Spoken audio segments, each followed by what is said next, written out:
Hello दोस्तों, हमारे YouTube channel में आप लोगों का स्वागत है। आज हम आप लोगों को बताने जा रहे हैं उपकार का बदला। आज का कहानी है उपकार का बदला। एक सोमन नाम का गरीब आदमी था। एक सोमन नाम का गरीब आदमी था। वो बहुत ही गरीब था और वो बूढ़ा हो चुका था। वो बूढ़ा हो चुका था। बूढ़ा हो चुका था। वो अपने गुजारे करने के लिए पंखा बेचा करता था। वो अपने गुजारे करने के लिए पंखा बेचा करता था।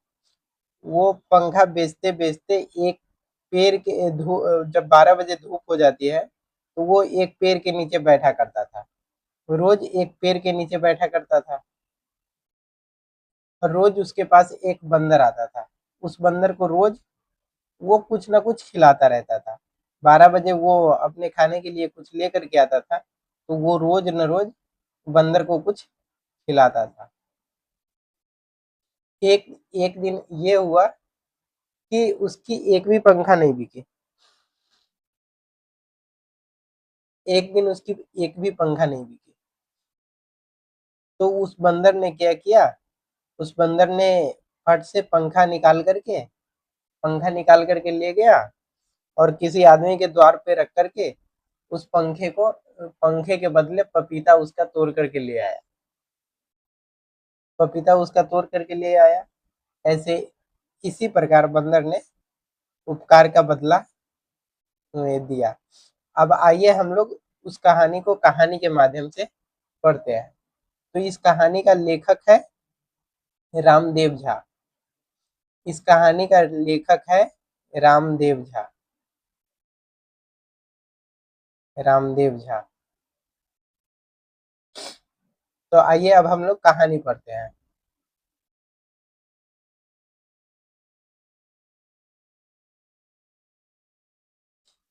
सोमन एक गरीब आदमी था। वह बूढ़ा हो गया था।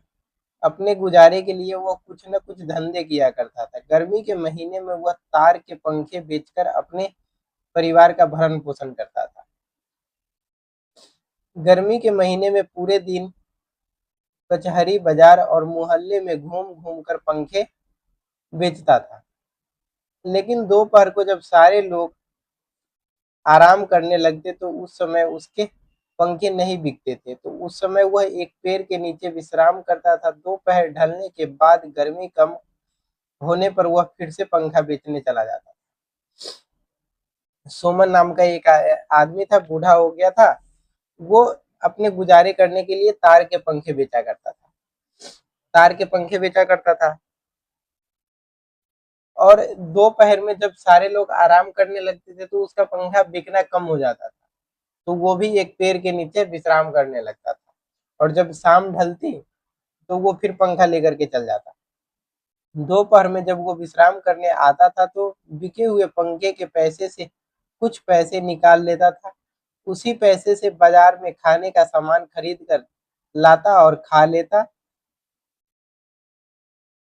लेता।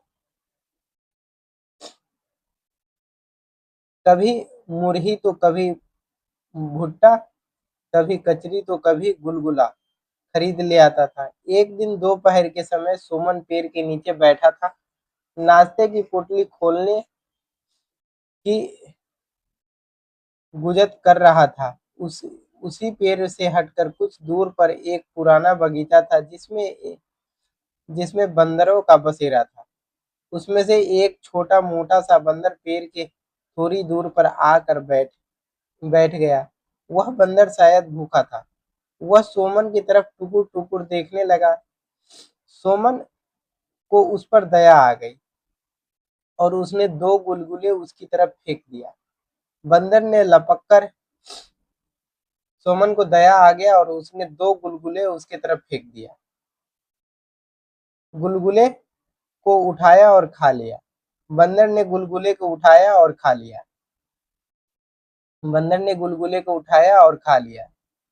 अब रोज दिन दोपहर सोमन बंदर को खाने के लिए कुछ न कुछ देता। एक दिन सोमन आया लेकिन आज उसका दिन छोटा था दिल छोटा था। उसका एक भी पंखा नहीं बिका था। आज उसका एक भी पंखा नहीं बिका था। सुमन का आज एक भी पंखा नहीं बिका था। सुमन ने एक बार बंदर की ओर देखा, फिर पपीते को देखा, लेकिन उसने पपीते को छुआ नहीं। बंदर कुछ देर तक कैसे वैसे ही बैठा रहा। फिर सोमन का पंखा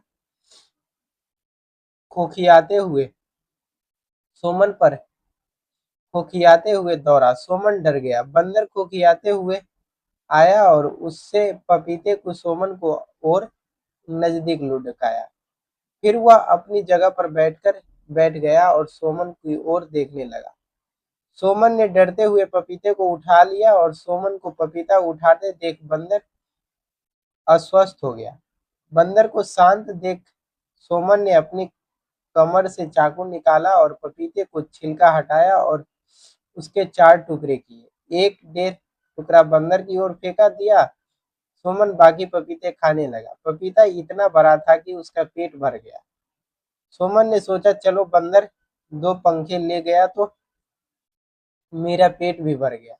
समझूंगा पंखा का दाम मुझे मिल गया। धूप ढलने पर सुमन पंखे बेचने निकल पड़ा। आगे सड़क के किनारे एक बहुत बड़ा डेरा था। उधर जाते हुए अन्य दिनों की भांति हाक लगाई, पंखा ले लो, पंखा ले लो। अन्य दिनों की भांति भी सोमन ने वहां पे हाक लगाई, पंखा ले लो, पंखा ले लो। अब इस कहानी का अगला पात्र क्या है, अगला पात्र मैं कल बताऊंगा। आज अपनी कहानी को यहीं पे विराम देते हैं। धन्यवाद।